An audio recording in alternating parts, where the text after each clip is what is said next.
been participating in other sessions, and so people will be coming. We may have some people join us.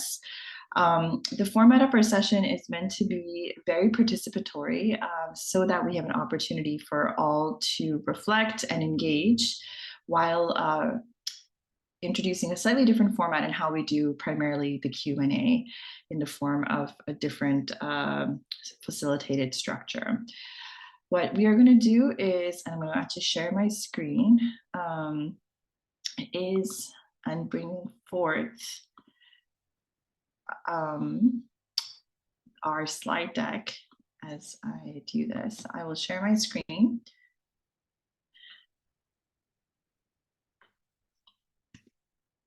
And I'll start off with our learning objectives. And if you were in Dallas, you may remember, and actually if you can put into chat if you are joining us and were unable to join us in Dallas, just so we have an idea of how to ensure any gaps that we need to fill in, so that we can help highlight or answer any questions that are emerging. So if you can put in chat that couldn't make it to Dallas, and inshallah excited to be here today.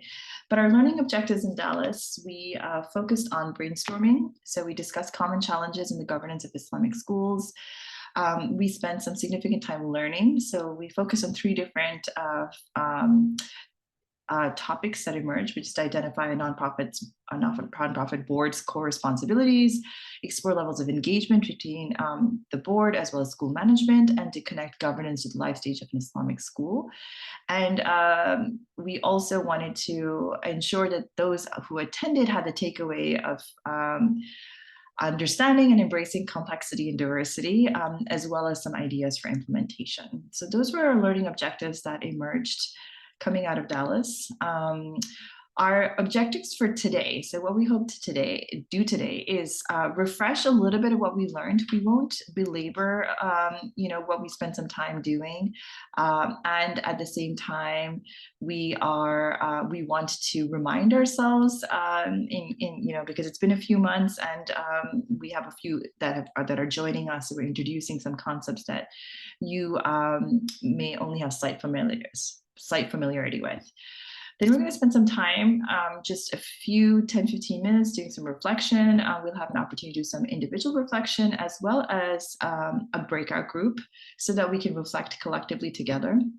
Sometimes when we speak to others, new ideas and questions emerge. And then we'll spend a significant chunk of our time today in a facilitated format where Abdur-Rahman and myself and Sister Sufia will join us in having a conversation about the questions that are emerging and through the individual reflections. So I will start off with the first part of our refresher, which is that when we had a conversation in Dallas, and some of you may remember this, we've done this question of what are all the things that a board can do to ensure that no board member or management team member would want to work in an Islamic school. And we identified some themes that arose that can present as challenges when we run our Islamic schools, either as board members or as administrators. Politics, no policies or documents, not following bylaws, founder syndrome, no accountability, no or too much turnover, abusive parents, no proper chain of command, no plan for the future, toxic relationships, overloading, either inactive or hyperactive boards connected to a masjid versus school board, together versus separate, financial management, tyrannical ways of being, gender discrimination, and unrealistic expectations. These are just some of the themes. These are not exhaustive, but they allowed us some insight into what is it that some boards and some Islamic schools are facing when it comes to managing our schools. And I'm going to turn it over to Abdur-Rahman. And Abdur-Rahman, I can go ahead and happily share unless you prefer to share your screen. Would you have a preference? I just realized I'm the host, so I can go ahead and keep on sharing while you present. That works, thank you. Assalamu alaikum, everybody. I'm assuming that my voice is both clear and sufficiently loud. If it's not, just wave in the air and I'll adjust. So this is the point where we share some of the slides, some of the key slides that we had presented in Dallas as a refresher. This is not meant to be the main of the session, but can be a touch point for questions and discussion. There are 2 or 3 key points that we tried to land in Dallas. The first of those is that when you are faced with a variety of challenges, it's sometimes useful to step back from the chaos of first principles. We could be doing this, we could be doing this, we could be doing this. Wait a second. What is it we're supposed to be doing? What are our fundamental, our primary, or our core responsibilities as a board? Let's retreat to them. And if you were to look at US nonprofit regulation, you would see 3 duties featured: duty of care, duty of obedience, and duty of loyalty. Right? Your duty of care requires you to pay attention to the institution that you're governing, to its activities, and to its operations. Right? Your duty of obedience requires you to comply and ensure that your institution complies with applicable rules, whether they're the laws of the land or the adherence to the organization's mission or to its bylaws. And then finally, your duty of loyalty means to be observant to and manage or mitigate any potential conflicts of interest, putting your institution's interests before your personal interests or your professional interests. Now, as board members, those of us in the room who are board members, you will be familiar with these duties. And I think it's useful to sort of bring those back to mind. Because we deal with Muslim and Islamic institutions and individuals, I think it's also helpful for us to consider, well, is there a different standard, another lens, a broader horizon, if you will, for considering these core responsibilities? And it's interesting that these 3 line up, if not entirely, but in interesting ways, with certain Islamic concepts. If you broaden your notion of duty of care, you realize that you must pay attention not only to your institution, but to stakeholders beyond your institution, to society at large, and indeed as a Khalifa fil ard, to the environment in which you are given as creatures of God. If you consider the duty of obedience, it's not simply the rules of the institution and the laws of the land, but more broadly, God's laws, right? So this is where the idea where Khilafah comes in, and then Sharia comes in. And then finally, the duty of loyalty. It's not simply to put the institution before yourself. It's to put God and God's religion and the Ummah before the institution and before yourself. So in each of these 3 ways, we should retreat to first principles, but also consider Sarah, how these principles are nested within broader Islamic principles on the next slide, right? So for those of us who are visual learners, I find this useful.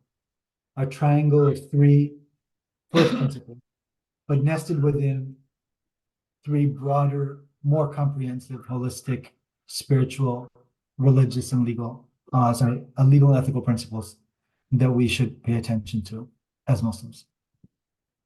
Okay. So on these points, is there anything that you'd like to add before we move to? No, I'm good. Thank you, Abdur-Rahman. I think you've covered it. Okay. So the second point that we tried to land in our session was knowing your responsibility is one thing, and then deciding together as a group how to carry out those responsibilities is another, right? So this is a problem of collective action.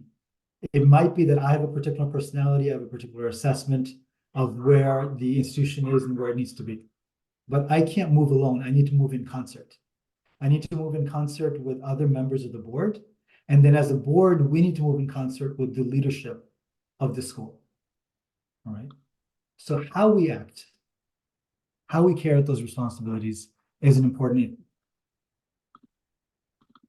I'm pausing because the slide disappeared for a moment. Okay. So this is at least as important a question as what our responsibilities are. Was there more than one slide for the Sada? I think the first slide was, can we go back one? Okay, no, that's fine. I can present it together. So if you think of on a spectrum, right? As soon as you begin to read this or reflect on when we shared it earlier, you'll recognize where you sit as an institution, all right? On one end, we have the imperative to simply follow. You have a strong school, mature school, strong leadership, clear direction, everything is laid out. We're just here to sort of tick the boxes and follow the school management's lead.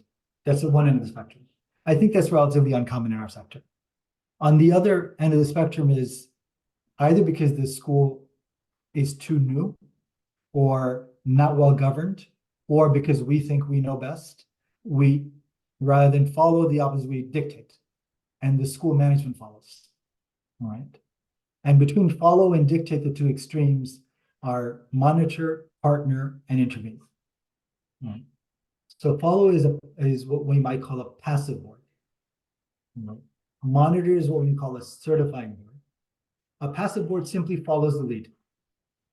Right. It serves and meets at the discretion of the school leadership. A monitoring board, right, does understand that it has an independent function, and in order to maintain its independence, it's happy to let the school leadership lead, but asks good questions, evaluates performance, makes sure independent directors and voices are on board, and management. So there's a subtle difference, but an important one nonetheless. And then we have an engaged board, which marks out these are the things that need to be done, let's say by the school leadership, and these are the things that need to be done by the board. Let's work together on a partnership model. As long as it's clear who's doing what, we're not going to step on each other's toes, but we'll get more work done together. Right? That's an engaged board. It might be that you spill from engagement into intervening because for one reason or another, maybe it's rapid turnover among the management or among the teachers. It might be an external or internal crisis. The board needs to step in and just do more day-to-day stuff, at least for a period of time. And then, in extreme cases, that carries over into the operating board, where the work is in fact done by the board itself, from least involved to most involved, from follow to dictate. Sada, when you're hearing this, what are you thinking? Abdur-Rahman, you and I had talked about this when we were preparing with Wahaba and Zainab, and I think when some of us hear the word dictate, we think dictators, and we think this must be the absolutely wrong way to be. Or when we look at the other extreme, follow, we say, well, that shouldn't be because as part of our faith, we should be wasata, we should be partner, we should be right in the middle. And Abdur-Rahman, you referred to this, but I do want to uplift this point that depending on where your organization may be given circumstances, and it is acceptable and okay to be any one of these things. If you have a high turnover that leads to a crisis within your organization, you probably need your board to be dictating. Sufia, I see your hand. Did you want to make a comment about this?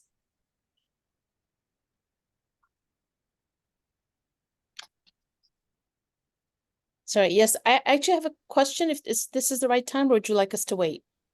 We are going to lead into questions right after this. We just wanted to present out the information, if that's okay. Okay. Would that be okay with you?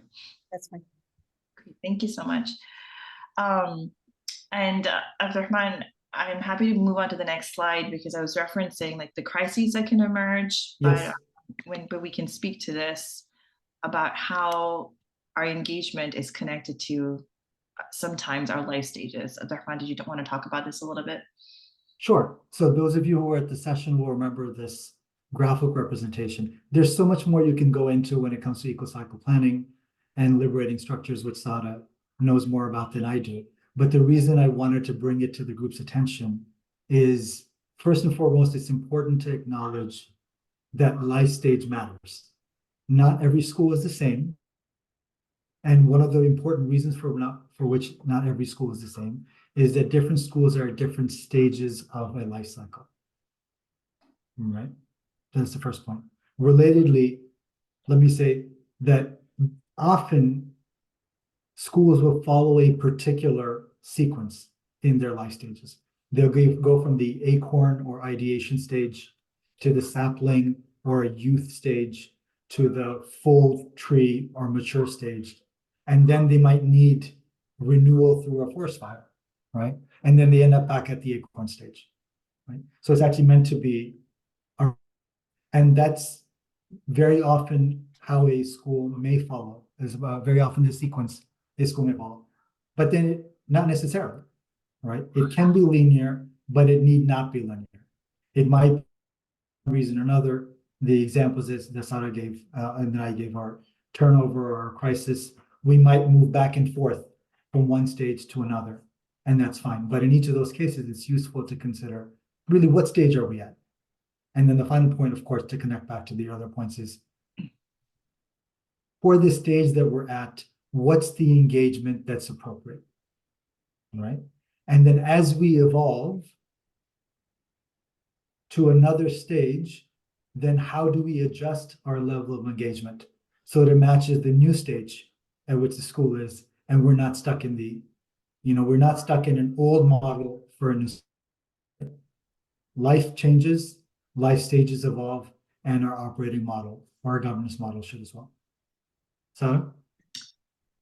Yeah, thank you. I think those are some of our points that we brought up in Dallas. And I'm just thinking that in the interest of time and given that we probably have folks curious about some of the things that we've shared. Abdur-Rahman, did you want to reference the worksheets that we shared in Dallas?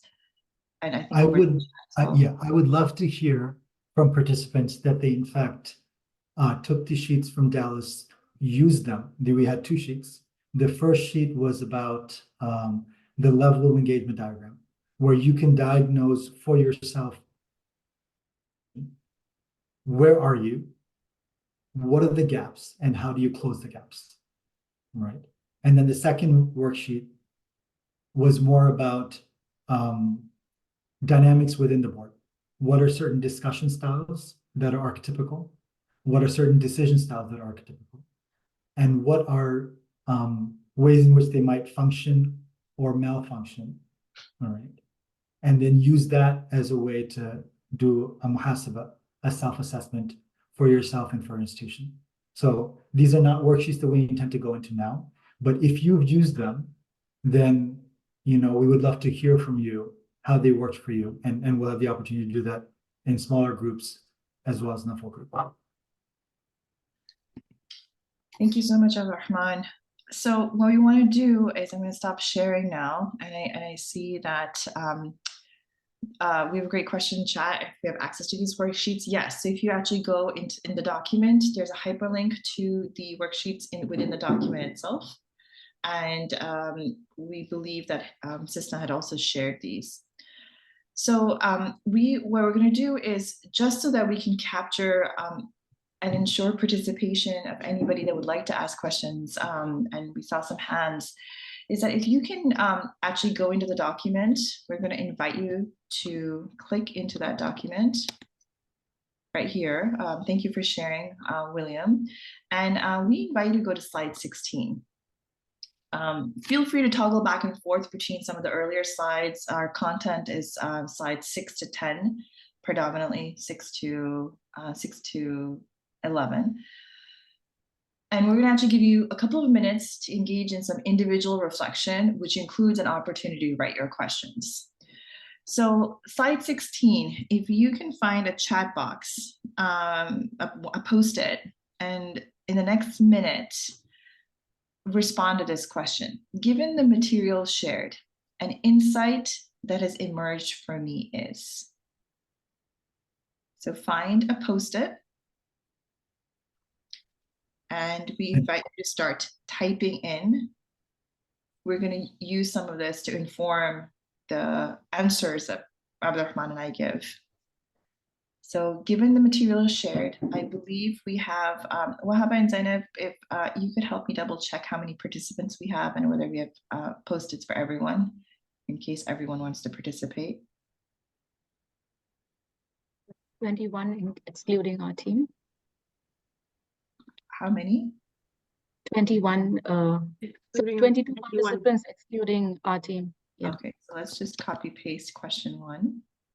So slides 16 and 17, please find a post-it and let's start the timer. Given the material shared, an insight that has emerged for me is.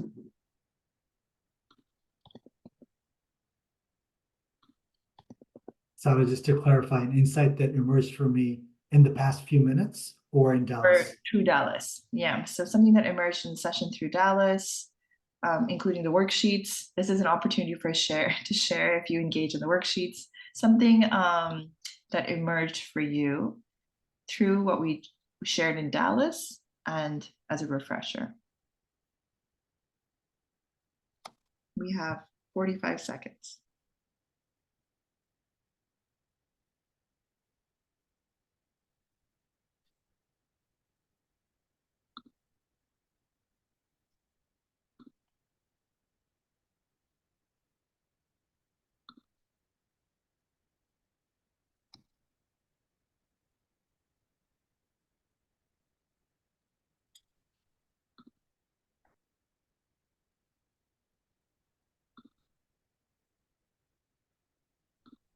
How would I know my number? You can choose any post-it. Got it.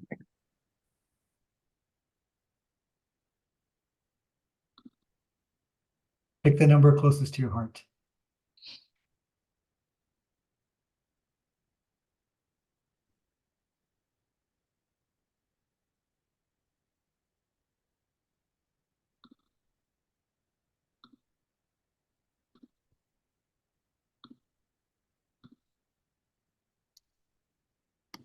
All right, 1 more minute left. Could you maybe share the screen with the post-it so we can all see it? If there are those who are not accessing the documents? Is there a way to do that, or? Yes, I can do that.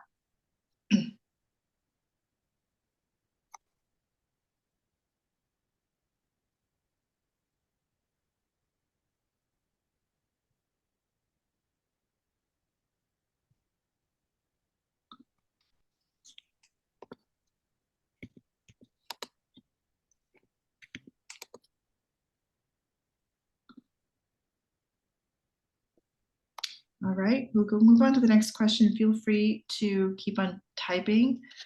Our next question is, one thing that I want my Islamic school to now consider is, based on what we have discussed in vis-a-vis governance and levels of engagement and decision-making, one thing I want my Islamic school to now consider is.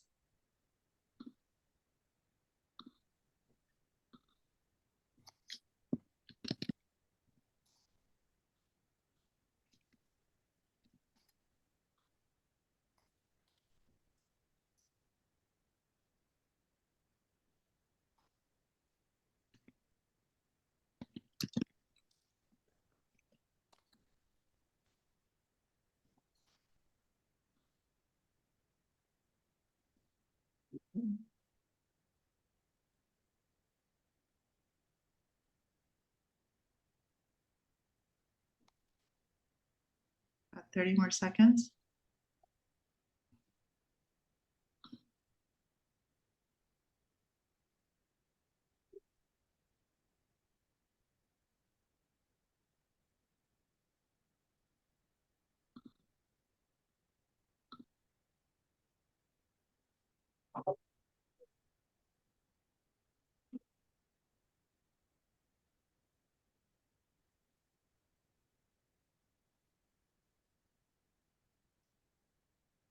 All right. And our last question, one that, oops, I accidentally may have deleted this. Our last question is,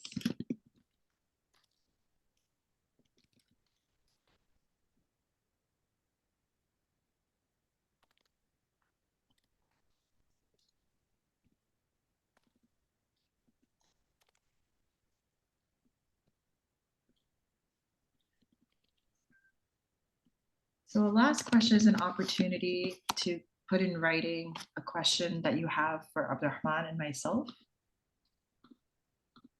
So if you put that in, into the post-it. And I appreciate that some folks might be dialing in on their phones. If you want to put it in chat as well, this allows us to collate and sift through the questions. A question that I have for algebra is, so this is myself and Abdur-Rahman, and we will be inviting Sisna in to also participate in answering some of these questions.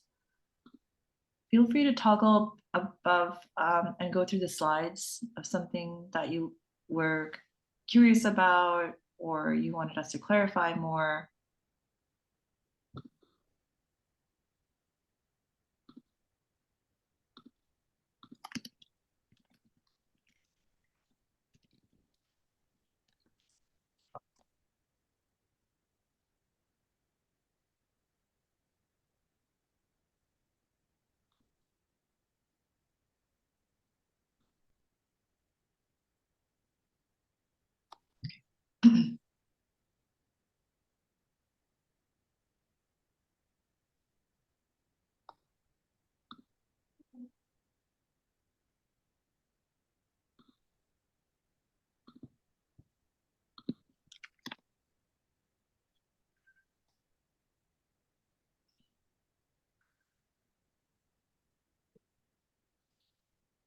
All right, with call to time, what I'm going to invite us to do, I'm going to stop sharing if it's okay, is I'm going to actually put us into small breakout groups to discuss for a few minutes some of what you wrote on the post-its.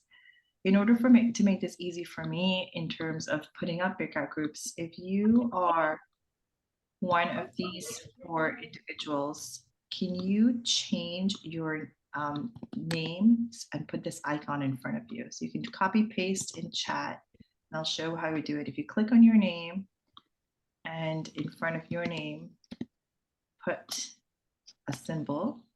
So my name has now changed to a tree.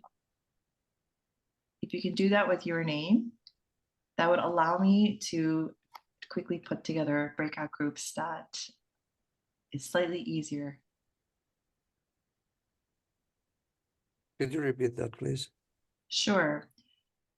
If you see in chat, we have symbols that we've copy pasted in the chat or icons. Depending on what your affiliation is, if you can change your name to have that icon in front, it could be a little bit easier. And if, or you can just let me know which one you are and I can change it. Okay. That's cool. I haven't seen that before. It just Yeah, allows it's for a little confusing for me. I'm not sure how to do this. I can help you. Yeah, yeah, I'm a board member. If you can change it, because I'm joining from my phone, I apologize. It'll be a book, I guess. Okay, thank you. I didn't know board members apologized. Very funny. We have some great board members, by the way. So so we're going to put people into breakout groups, and let me create this as people.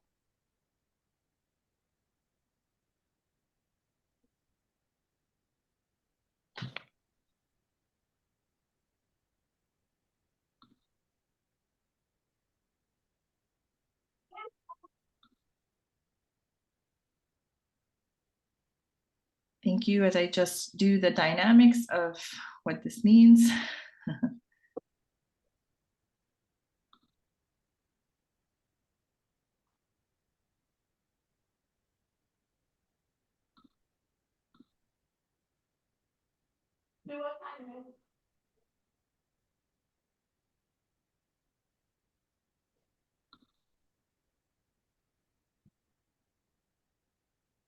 That good? So we're going to spend some time together. We should have different people in different rooms.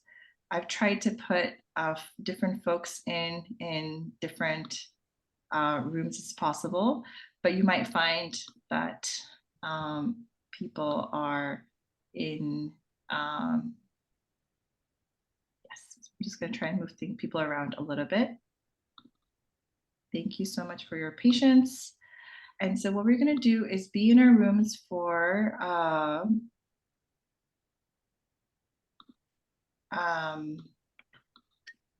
5 minutes to discuss what has come up for you. So you will be in the room to talk about some emerging insights or some reflections. And this is where, if you can find slide 20 is to capture any new questions or thoughts that are emerging. So slide 20 is where we want you to capture any new insights or thoughts. So that's our ask. We're going to go into the breakout group. Please introduce yourself. You share your affinity. You'll have 7 minutes to have a conversation with each other and identify any new questions or new insights and write them in slide 20. Assalamu alaikum. I just can I have a question before you guys split? Yeah, so the question is, what's coming up for you? What's a new insight or a question that you have based on the learnings that we've shared? No, I'm saying I just want to introduce myself real quick. My name is Mohammed. I'm a new board member and I'm new to the group. So I know this is a post event that happened in Dallas. So I'm not sure really if I don't know if this is going to be beneficial to the subgroup that I'll be in the discussion, or the reason I joined the meeting is just to know a little bit on about how boards should be governed, and someone added me the WhatsApp group, so I was just wanted to know from where to start and whether or not I really should be on this meeting and discuss things with you guys, or I'm just welcome to stay and learn from all of you. You absolutely welcome. Thank you for joining us. You can participate in the small group as just a participant or a listener, or share your experiences as a board member. So that's what the opportunity for the smaller group is. So you're absolutely welcome. We're excited to have you here. Thanks. Thank you. All right. I'm going to go ahead and open all the rooms, and we will speak shortly and have you back after 5 minutes. So Mohammed has posted the questions based on the discussion in the breakout group. Write a new question that's emerging for you, and feel free to toggle through the slides. Yeah. Thank you.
Assalamu alaikum.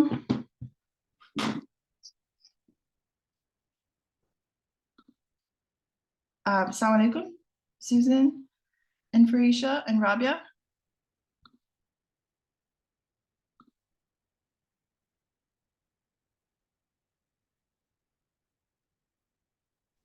I'm sorry.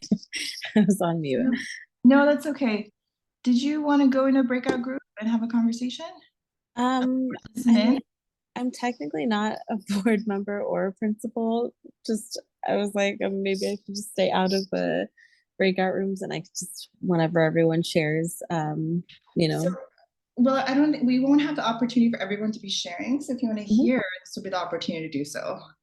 Okay. So go ahead and join the small breakout group. Okay. And Susan, welcome. I'm going to actually put you in a breakout group as well, the same one that Rabia is going to be joining, if that's okay. Okay, let me see, which room was I? Oh, room 5. Okay.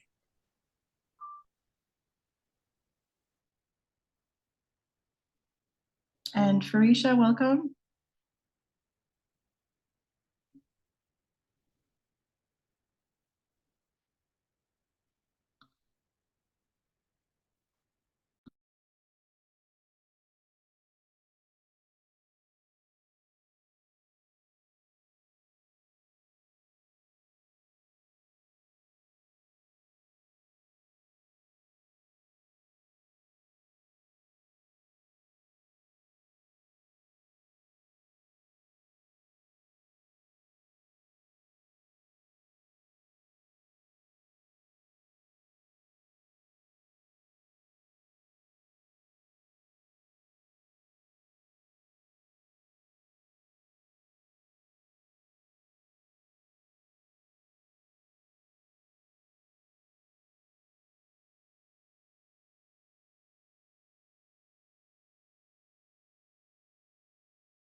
Welcome back, everyone. Oh, we're slowly coming back.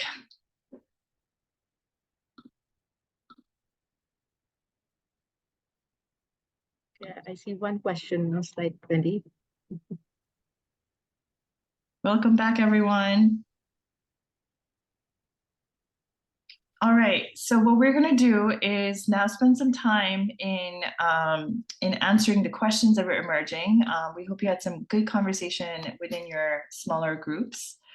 And we are going to engage in an activity called User Experience Fishbowl. This is a liberating structure that allows us to essentially call upon some of the questions that are emerging in the form of a conversational format. So if I can ask everybody to turn off their videos.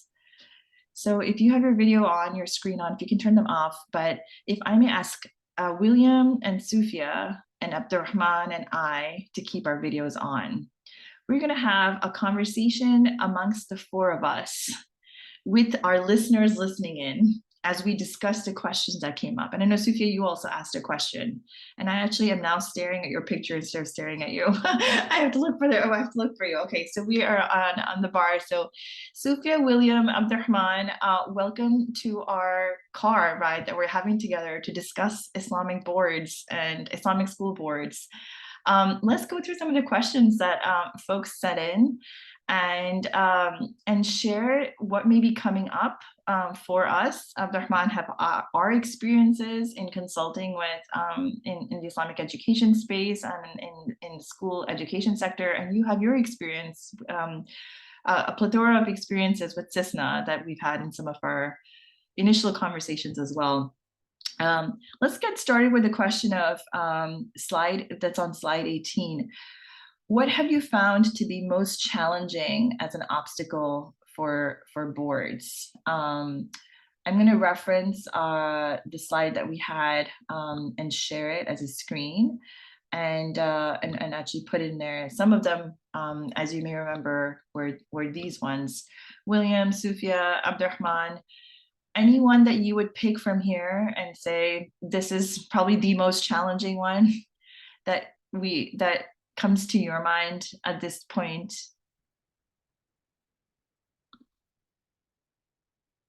Sufia, I'm going to ask you to unmute. Yeah, I'm looking at your slides and the challenges listed. I don't think what's listed is the issue of the overlap or an inability to distinguish between the role of the board versus the role of the principal. And I've heard this from other board members and from principals that, you know, either the board becomes too involved and too dictatorial and interfering. Is that clear? Yeah, you know, I think I saw it as an inactive versus hyperactive board, but I think you're naming something that it wasn't as succinctly captured. So you think that that's one of the biggest challenges that there currently exists? I wouldn't, well, maybe not the biggest challenge, but it's definitely a challenge that I've heard voiced by principals as well as board members. Like, you know, at which point do we let it be and let the other party deal with it? So just not having clearly in place the roles and responsibilities, especially when one of the parties is unable or just doesn't exist to be able to do the job that needs to be done. Yeah, and you know what's coming up for me, Sufia, is that the no proper chain of command. Like, where does power lie? Who is the one who is ultimately the decision-making authority, as you pointed out? William, Abdur-Rahman, any particular ones come to your mind and like the biggest challenge that a board faces? Related to the discussion in our group just now, well, the topic that came up was evaluating the principal.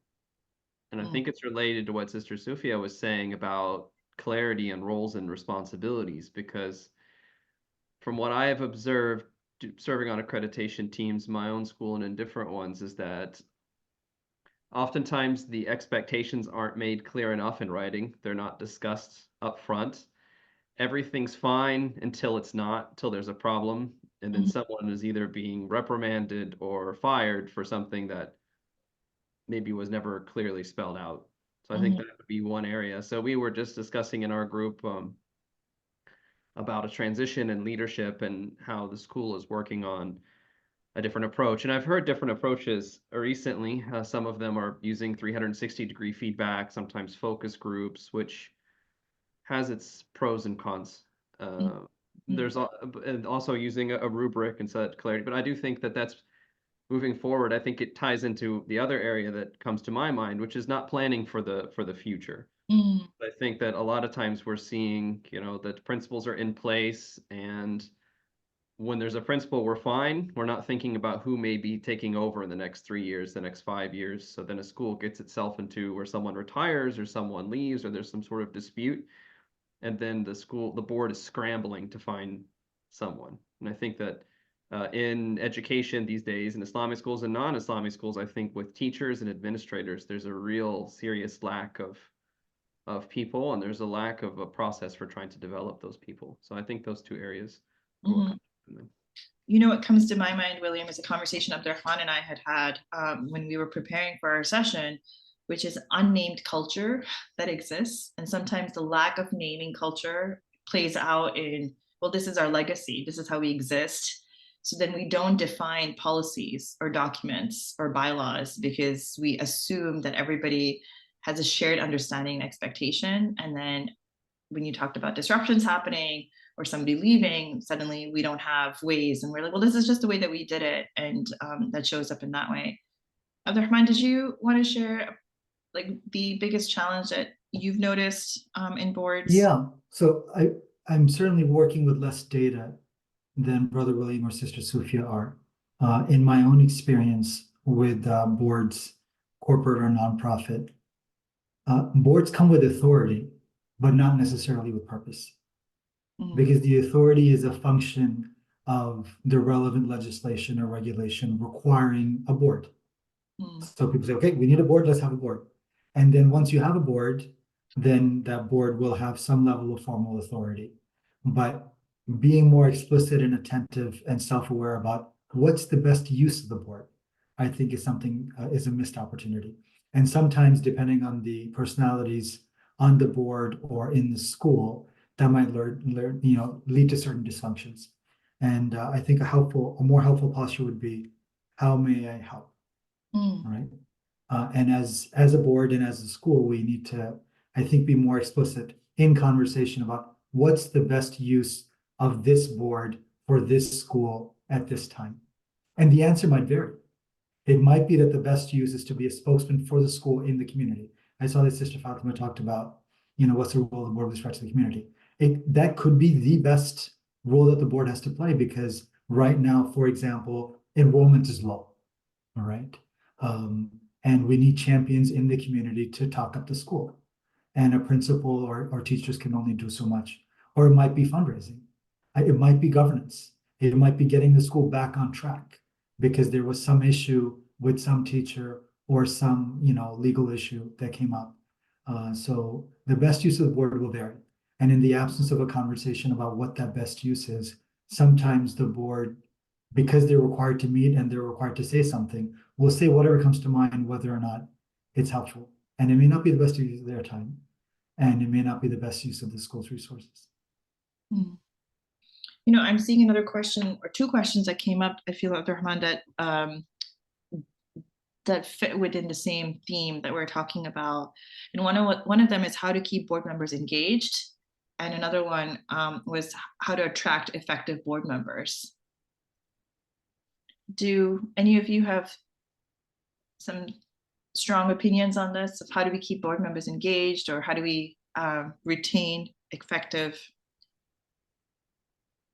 attract and retain effective board members? What have been your experiences? I want to say it's a Groucho Marx quote that I never want to be a member of a club that would accept me. So I think there's certainly, for people who are busy, and board members tend to be people who are more known figures and tend to have more commitments. Whenever there's an ask on their time, something that they may or may not voice, but will definitely be a key part of their decision, is which group am I joining? And that's not the same as which organization am I governing? No, it's really, this is a club. And if the club is,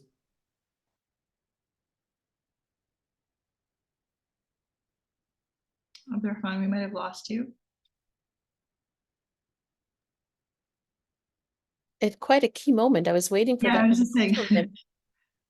While we waited him to come on, because I think he's frozen. William and Sufia, did you want to add anything of or share something that's coming up for you when it comes to board members? And if Well, it's a very important question. I'd like to hear Abdur-Rahman finish his answer because that is something I think we all struggle with at CISNA. It's also we are concerned about bringing in board members who are going to be committed to the organization and move the organization forward, and how to retain those who obviously are so busy and so have such limited time that when you ask them to join, you know that they're going to bring value, but how will be able to retain them because of all the different responsibilities that they have. I think that they have to feel valued as a board member. They should be, I guess, and William, you can chime in this. I mean, William has been on the board now for what is it? I think 6 years for the CISNA board. And it's been great to have him on the CISNA board. We have term limits, so I know he's gonna be leaving in a few years, but someone like him, like, why does he stay? Maybe he can answer that, and that'll help us to figure out how to retain board members. Mhm. I see Abdur-Rahman is back. So before I ask William to share, is it okay, William, if Abdur-Rahman, do you want to complete your thought about joining a club?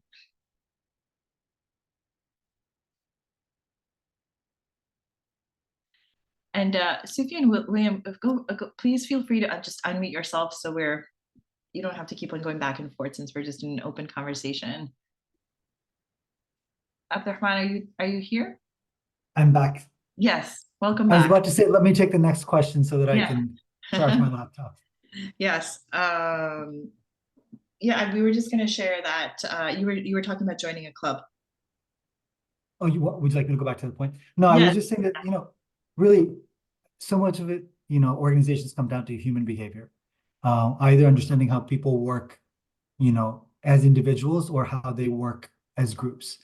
And when you're inviting someone, especially for a voluntary position, someone who has, multiple commitments, they will want to know who else is at that table. And will this be a net, value add to their life, or will it be a net, value destruction from their life?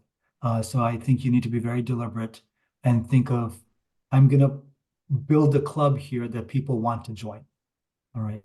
So it can't be too disjointed, that people who don't know each other or don't want to know each other, who are not at the same level, whether it's professionally or financially or any other criteria that you may have. I think that's something that gets missed sometimes. We just think of, okay, who do we need? Let's go try and get them. Not, well, why would they want us? And not another organization that's just as well-meaning and well-deserving as we are. You know what, Abdur-Rahman, what's coming up for me, and William, I do want to hear some of your perspectives of what Sufia was referring to. We talked about attraction, who would want to join, then we want to talk about retention, right? So I think they're two different things. And Abdur-Rahman, when I hear you speak about being part of a club, for me, that speaks to retention. It means, how are we creating a sense of belonging for the members once they've joined, right? When I look at what does it mean to attract members, for people who want to join, particularly if they're not looking for a sense of belonging, they're very comfortable, right? They've made the friends that they want to make, they know the people that they want to know. They're not interested in meeting new people to find a sense of belonging in a new club necessarily. And I think that's where sometimes we ask, why do people want to participate and join a board? And in this case, an Islamic education board. And I think that's where we want to say is look at underlying motivations, and William, I'd love to hear your perspective. That because what in my experience is usually we first of all don't often consider those that don't already have running titles. We often choose board members that have shown excellence in other spaces, like, oh, they must be they're good in these things, they're already part of 5 boards, so they have a lot of experience, so we should have them come on board. And I think when it comes to attraction, an offer that I have is that we consider those that are very dedicated to wanting to affect change, but who may not have had those opportunities to show up in other spaces. And for me, that's a tweaking of what do we need and who has the skill sets in our community. And for me, that's part of the Sadka Jarya that we're creating, is that are we creating a new sort of cadre of people that don't often get asked to participate, that have skills and have the dedication. A young educator, for example, or a different type of parent that we may not have considered because they don't have, you know, lots of titles or lots of letters after their names, is something that we sometimes get caught up, in my opinion, of who will be our star quality to serve on the board. So I'm speaking more of attraction, and William, I'd love to hear more from you on retention. And you can speak of the attraction too. I could speak of attraction first. I think the question led from Sister Sophia was about why is William in CISNA, and I have personally 2 areas I think that has kept me wanting to struggle and strive, because that's what it is to serve on a nonprofit board. Most people serve who are volunteers. We're busy. We have lots of other things. The same reason why someone may volunteer on the weekend in a soup kitchen, right? Why would they get up that early and go every week and stand out in the cold? It's because there's a sense of purpose. I think that's the first one. So I think when a board, and any board, needs to have a lot of clarity on why they exist and what they're trying to accomplish.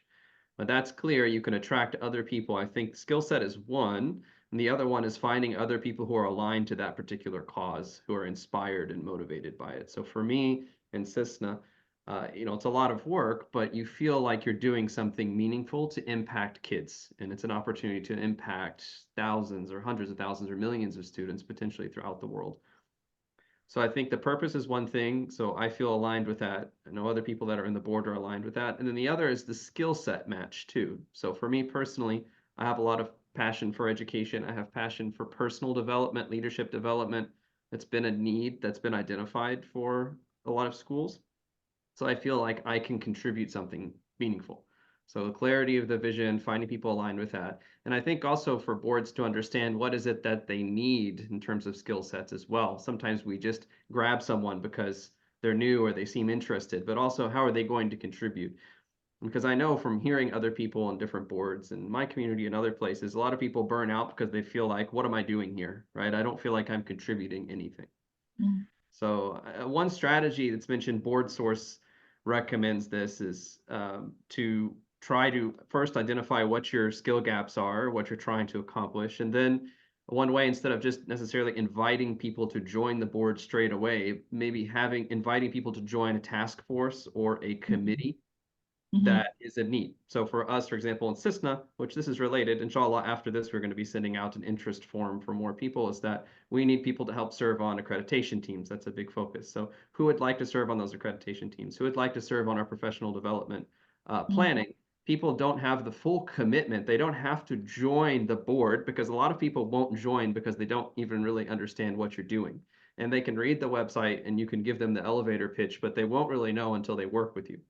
It's good for them. It's also good for you as a board, because you're not getting married, right? You're not signing, the contract, so that, the 3-year term, and if it's not working out, you're going to have to somehow get them out.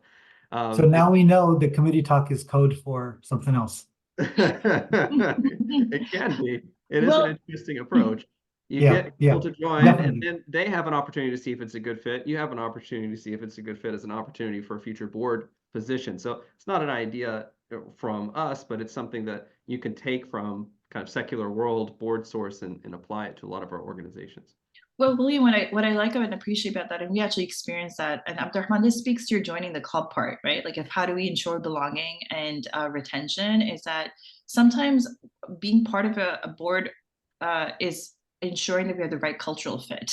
Like, do we have people who will show up in a way that, is, and this is what we can refer to, like the level of engagement of what's going on currently. Like when we are, for one of our, I'm on the board of another Muslim nonprofit, and we had our soft way of inviting people was to be part of the hiring process for RED and say, okay, well, how committed were you? Who were the people that showed up? What were you like in engagement? And now from who we saw, we're like, okay, now this is maybe an opportunity to invite them to join our full board, because they helped us in this small task and got to experience that for a very discrete time. So just wanted to validate that. Abdur-Rahman, you wanted to add something more? I'm looking at the time and I'm curious about how we're managing for time. And Yeah. depending on how much time we have, there's another question I wanted to jump into. Sure. So we actually have 2 more questions that were put in the chat. So I think we maybe we're turning our facilitator hats on and saying, let's have a couple of questions and we can open up in case more questions are emerging. You know, William, you referenced board source and opportunities of learning from different structures. One of the questions that came up is there a framework for measuring effectiveness of policies? And I think this would just be a broader question: is are there frameworks that we recommend? Are there some resources? This specific question speaks of effectiveness of policies. Anything specific come to mind for any one of you? I would start by saying policies is a very broad area. So is it possible to narrow that down into a particular type of policy, or is it just policies in general? I think it's the question that was just shared is what are the frameworks? And I'm going to connect this to another question is, which is more of it sounds like a process question, which was do you have a model or plan for the board of directors to work with the school administration? So this is where, yes, Abdur-Rahman. So let me throw out a couple of suggestions and then in a follow-up, maybe offline, we can elaborate on them. So the most recent question you asked, I think it depends on what kind of interaction you want with the board. If you want something, depending on where you're in the organization, that's more strategy focused, then one of the other sessions that we did was playing to win, which is a particular framework for strategy. And within that framework, it's a cascade of different questions to answer. And depending on what homework you've already done and what's left to do as a board, you can pick, working on your vision, working on where to play, working on how to win. So you can have a very targeted exercise that fits within that broader framework. And we're happy to share that with you if you're not familiar with it. Playing to Win by Roger Martin. We did a session on that at CISNET. A different approach that might work for a different group would be to imagine if you were to sort of fast forward a year or 2 years or 3 years, whatever the relevant horizon for your board is, and you were to imagine that there's news coverage about your school, what would you want that headline to be? All right. Who would you want to be featured? What would you want to be said? Where are you today? And then how do you get there? So this is a less literal, more creative way to get to, what is our individual, maybe separate, and then overlapping and then shared vision for this school. And it might be, we have a vision that's up on the board, that's great. But really, in 1 year, where are we now that we don't want to be? Where do we want to be that we are not yet? All right. So just if you got the cover of, your local paper, what would your school have done, or a student have done, or a teacher have done, right, to get on the cover of your local paper? So I think that kind of exercise is also one that's good to engage board members on. And very often it's more useful to engage at that level than at policy level, right? Policy, whether it's policy or strategy, let's please not do it for the sake of doing it, right? Let's do it so that we're intentional and deliberate and clear about what we're doing, right? And if it serves those purposes, then great, then spend time on policy, spend time on strategy. But don't just come up with a mission statement that you're not going to use, all right? So these are some other options to consider how best to use your time as a board or with the school and the board together. Thank you, Abdur-Rahman. I'm going to take the last question and then we'll open it out for those and bring everybody back into the room. If you have new questions that have emerged as you're hearing us speak, please put them in chat and we'll try and filter through them so that we can end in a timely fashion. I'm going to read out the last question. I thought it was, how do you keep admins and management in check while you respect their independence? I noticed that you paused at check. Well, I did. And this is where maybe I'll start off the conversation, then I want to hear what others said. I do think it's an interesting usage of the word to keep them in check. Because for me, when I read this phrase, there seemed to be an implication of power dynamics. And we spoke about this earlier in the first part of the user fishbowl, because I think the more appropriate word is how do you keep them accountable, right? Because that's, as a board, your ED and your school principal is accountable to the board. That's the fiduciary responsibility. And Abdur-Rahman, you talked about this when we shared the framework earlier. And in some ways, I paused because I think it can be problematic to use the word keeping principals in check or keeping admin in check. Has a dynamic that it implies that is not speaking to engagement and partnership. That's what came up for me. William, do you have some comments of to this question of what does it mean to hold them accountable, or perhaps maybe even about the question itself while they respect their independence? I wouldn't say a lot about the question. You covered that. And in check definitely has a context or connotation of power control. I think the objective is to be a partner. Something concrete, actionable perhaps to consider would be when it comes to setting expectations and goals. This is one thing that's really helpful. I've heard this in different schools and read about it in different areas and seen this in action, that one way of setting goals or responsibilities is to hand the principal a list and say, you need to do all this, and that's it, right? Here's your list, adhere to it, and no questions asked. But human beings need some sense of autonomy, and they need to feel that they have some buy-in in the process. And one idea is when you're setting, it's a good practice to, everyone needs growth, and a lot of high-performing principals will need this growth too, and also lower, newer ones, is at the beginning of the year setting some goals and even asking the principal to do a self-evaluation. So let's say you had a rubric that you want to use.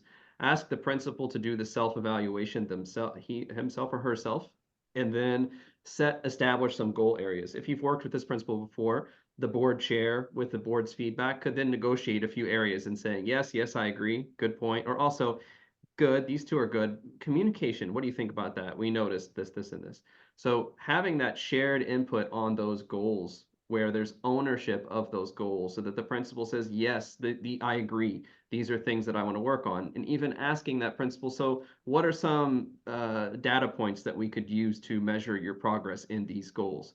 And once again, you don't necessarily just have to let them say exactly what it is. You negotiate, okay, yeah, that's a good one. What about this? Come to an agreement, something in writing, and then not wait until the end of the year to see if they've met that, but some regular check-ins. How are we doing? What kind of information do you have? I think this is kind of shifting more towards partnership in a way that will help hold people accountable. And it's a lot easier to hold people accountable to goals that they themselves feel bought into and also have identified that are important. And if I could just add to what William said, everything he said, I agree with. I just want to emphasize the importance of that relationship between the board or the board chair and the principal or the head of school. Because if you haven't built that relationship, if you don't meet regularly, then then it's going to be, how do I keep them in check versus how do I keep them accountable? So to me, that the question itself is very meaningful. I don't want to add to that. Thank you. Thank you, Sophia. So I have a comment on both the question and the answer. I'm choosing to be more empathetic. Remember, we said that there's no right model. All right. And yet we're betraying a bias towards partnership ourselves. All right. So it may be that there is a school where the management team does need to be kept in check because they're all over the place. Right. And we've tried 5 different things and they're still all over the place. So maybe the language is appropriate. Let's imagine that for a moment. To comment on the answer, I could build on the discussion. And Sister Quran also mentioned this. Regular check-ins avoid mishaps and misunderstandings. If you don't wait until the end of the year to course correct, you course correct along the way. It also depersonalizes the interaction. I called you into my office, or I picked up the phone to call you after Isha because some issue came up. That's a very different conversation than, oh, this is our quarterly check-in, or this is our monthly check-in. Right? What's on your mind? What's on my mind? It's not because you're in trouble or I'm in trouble that we're having this conversation. We decided in advance that we would have regular conversations, and therefore we get to decide what's for the agenda since we're having this conversation anyways. The other thing I would suggest in the way of buy-in is if you have sort of a running prioritization, and you can adjust this if it's a quarterly check-in. So you could say, hey, here are the top 5 things that we agree on. These, so establish a hygiene that we both have to agree on, both being the board and the school leadership. These are the top 5 things. Of the top 5 things, the management gets to rank them and say, look, for the coming quarter, of these 5, these are the ones that are the most important, I think, or the most achievable, I think. And therefore, we both know that at the next quarter, those are the ones that are going to be on the spotlight. And great, if they get done, maybe we move others up the ranks. Giving the leadership the opportunity to prioritize them both gives them more agency and autonomy, but also more accountability, because now I have no excuse. It wasn't William's thing that I didn't get done. It was my thing I didn't get done. So then I have nothing to fall back on. Because I said, of the 5 things we could do, this is the most important, and I didn't do it. And that's accountability. Thank you so much. All right, well, that brings us to our close with our official inner circle having a conversation. I'm going to invite others back into the room. Feel free to turn your screens on. If you added questions to the chat, that would be great, but sometimes people are verbal processors. So for those that are in the room, if you want to turn your screen back on or ask a question that you would like to have answered, we welcome you to ask a question. Feel free to unmute yourself. So, can I ask a question? Yeah, I'm a person here ask about if we have any plan for the school. I know any school, they have their own situation. But sometimes, for example, for me, I don't have enough experience. I just opened the school 3 years ago. So when you told me follow up with them, you have to do, I mean, it is gonna be big for me. I mean, you guys are here, you maybe aren't the doctor. Me, I'm in my level in elementary school, like I'm in high school. I want something like a main idea. Told me, look, if you need to improve your school, there are something important to have to speak with the principal about. This is the checklist you need to know. So I'm gonna use the main idea. Then after I meet with them, maybe every month, I know I'm gonna find another problems. I'm gonna increase my plan. I don't know, it's my English not very well, but I'm trying to make it to understand me. My question is there any for the experience? The people work maybe for 30 years, 20 years for the school, and they know what is the main idea. Sometimes I feel I don't know what I have to speak with the principal when I meet with him, what I want from him. Maybe sometimes the principal has more experience than me. Yes, I'm the board member. I create the school. I collect money too, but sometimes I meet with them, but I feel they know something I don't know. So I need to the leader help me. What I have to ask them, what the most question or the most thing I have to take care of.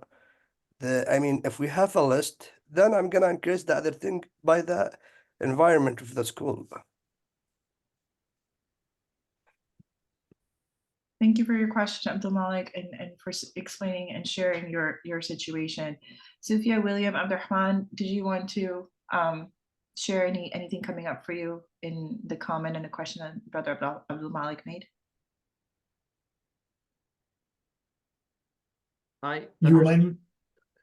Very briefly, I understood the question. The challenge is that you're relatively new as a board member. The school's new from 3 years ago. You established it, and that sometimes you may not know what to tell the principal to do just because you feel that that principal knows things that you don't know, correct? Yeah. Sometimes they know, sometimes, yeah. Exactly. Yeah. So then it makes you hesitant perhaps to give feedback or know how to help develop that principal just because there's a sense that maybe the principal's more competent maybe in the education sphere than you may be because of their background.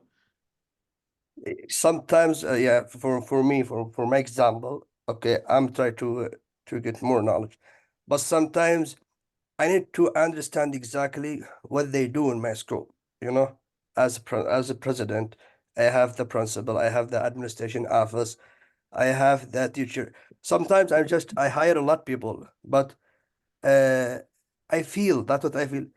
I have to understand what is the principal job okay, now I know he gonna do this with the DOA. He gonna do this with the curriculum. He gonna do this with the teacher. I'm gonna follow him for this. I'm gonna know now what is the administration job, what is the vice principal job, what is the when I meet with them, I have the checklist. Not anyone can play with me, but now I feel anyone he. I'm so sorry about this. I feel anyone he can tell me I do my job, Abdul Malik. You don't, and I don't know what I have to tell them. I don't know how could I follow them. I don't know how could I be more professional with them if I don't have like a plan to like the syllabus or checklist or what you said there, rubric or something like that. Abdur-Rahman? So let me make a comment and then a suggestion. The comment is that you can't manage someone whose work you don't understand. It's an Yeah. unrealistic expectation, all right? And as a board member, your job isn't to manage the leadership. So I don't know if you see it as a problem. I don't see it as a problem, right? Your job is not to manage them. Your job is to govern them. And what's the difference? The difference is that you're operating at a higher level of abstraction. And I really like the phrase you used, the main idea. There's actually a book I want to share, co-authored by an HBS professor, about board governance, and the title is escaping me. If you follow up with me offline, I'll share it with you.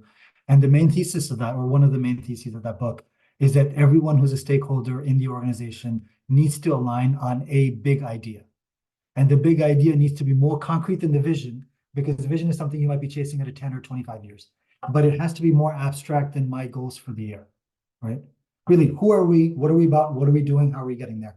Just like in one sentence, in 2 sentences, in 3 sentences. You can do it this way. You can say, okay, I'm new. You've done this before. Tell me in 3 sentences where we need to get. All right. Okay, Sure. that's your first job. In the conversation you give to the school head, where do we need to go? Tell me in 3 sentences, not 3 pages, not 300 pages. Okay, once we agree on the 3 sentences, now tell me how we're going to get there. Once you tell me what the destination is and how you're going to get there, then each of our conversations, well, how's it going? Are we still on course? Well, how do we need to course correct? What are the issues that are coming up, and how can I help? And you can tell if the person's off course. You can tell if they are on course, but they're meeting challenges, and then you can solve for those challenges together. But that's not managing someone in an area of expertise, because you don't have that expertise. It's operating at a higher level of abstraction, which I think is appropriate, to your role as a board member. Okay.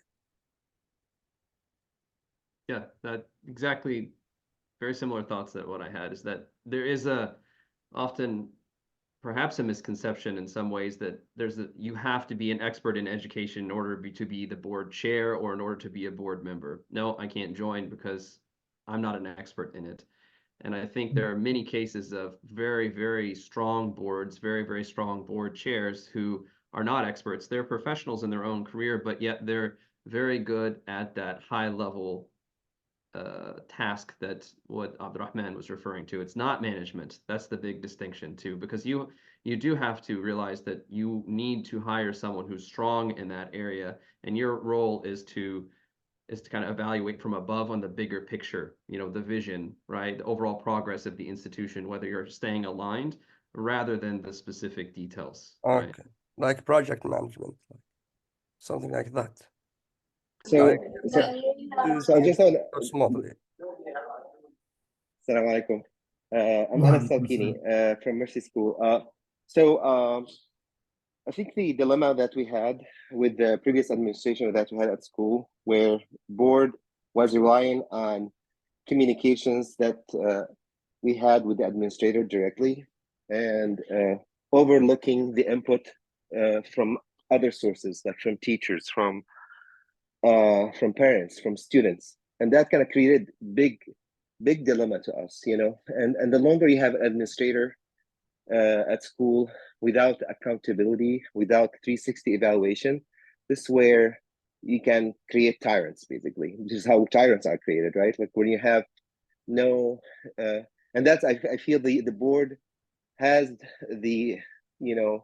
has to take everybody's input. It's not, again, we are here for a purpose, for the sake of the community, and the ultimate people we're serving is their students, right? We want to make sure that the students and the parents, they are receiving the service that we are here. You know, we're all doing work that's volunteer, you know, for a purpose.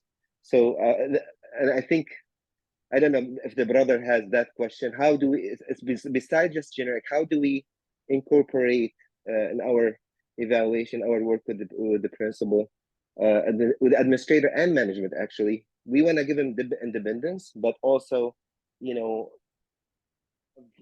idea about how things are going on the ground, you know, without interfering with their daily operations. Thank you, Anas, and thank you, Abdul Malik, for your questions and comments. I do want to note that we have 2 minutes left to our time together, and for some of us that are part of the panel, I can offer that we stay for a few more minutes. But for those of you that have been here in our time together, we just want to appreciate you dialing in and for your session participation either in Dallas or virtually today, or both. I want to give some time to William and Sufia and Abdur-Rahman if you want to share any closing thoughts that is coming up for you in some of the questions and comments that Abdul Malik or Anas or that were written in the chats. Any closing thoughts? And then we can stick around. Feel free to depart for those of you who were on time at 10:30, who need to leave by 10:30 Pacific Coast time, I think 12:30 or 1:30 East Coast time.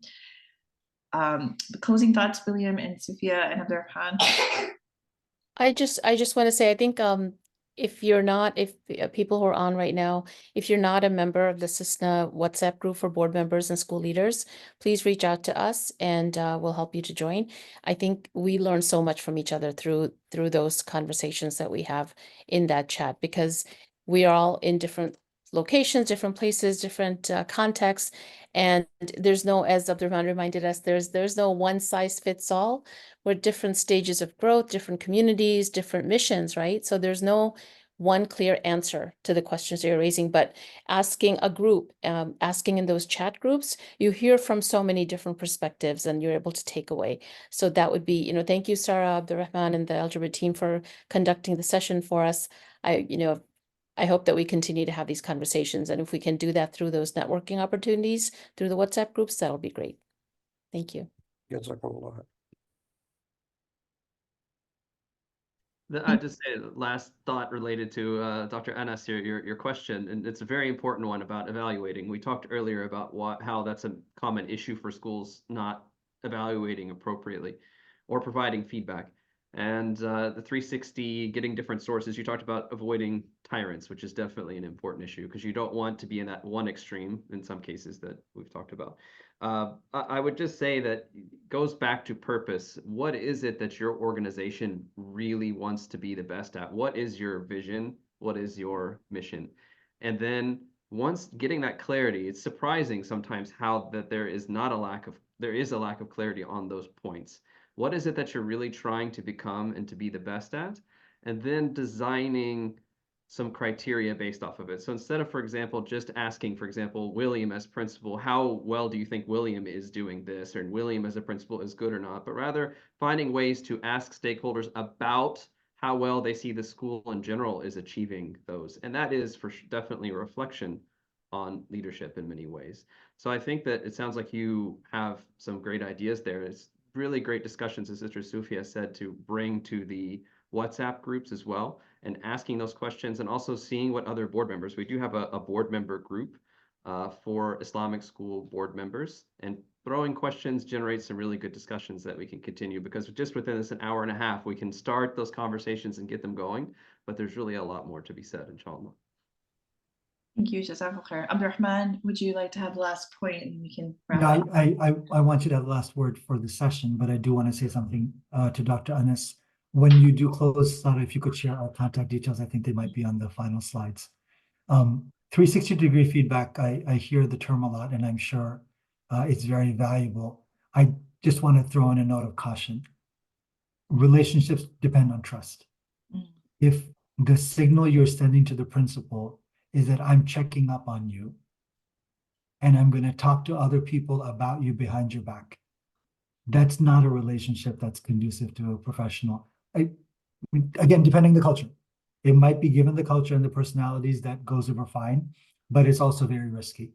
I would much rather that it be a conversation that you and we are on the same side of the table, together looking at diverse sources of data. So can you please bring for our conversation what the teachers think and what the admin staff thinks and what the parents think, so that we could look at that data together.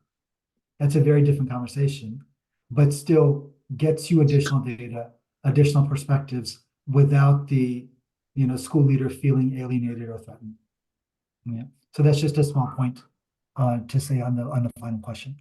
But thank you for having us. This was an interesting, instructive conversation for us, as well as I hope for you. Sada, back to you. Thank you, Abdur-Rahman. Thank you, William. Thank you, Sufia, for participating in our fishbowl, as we would say. I'll add one comment to what Abdur-Rahman said. Emergent Strategy is a book. Also, it's a recommendation to upon the other book recommendation Abdur-Rahman made, which speaks about being adaptive in strategy. And one of the key principles they have is moving at the speed of trust, focus on critical connections more than critical mass. Build the resilience in your organizations by building the relationships. And, to reference our faith in the way that the Prophet Muhammad ﷺ focused on connecting with individuals based on where they were coming from. And your organization, your people, in terms of how to best develop and deepen those relationships and deepen that trust in order to work in collaboration together can be incredibly powerful. But also, Sufia, what you spoke of leaning into the advice of others that you trust in order to deepen your own organization's connections and trust can be very, very powerful. Thank you so much for having us this morning. It was a pleasure working with you and meeting with many of you in Dallas and connecting with you today as well. Abdur-Rahman, should you and I hang out for a couple more minutes in case there's any compelling questions? You have our contact information on the chat as well as in the slides.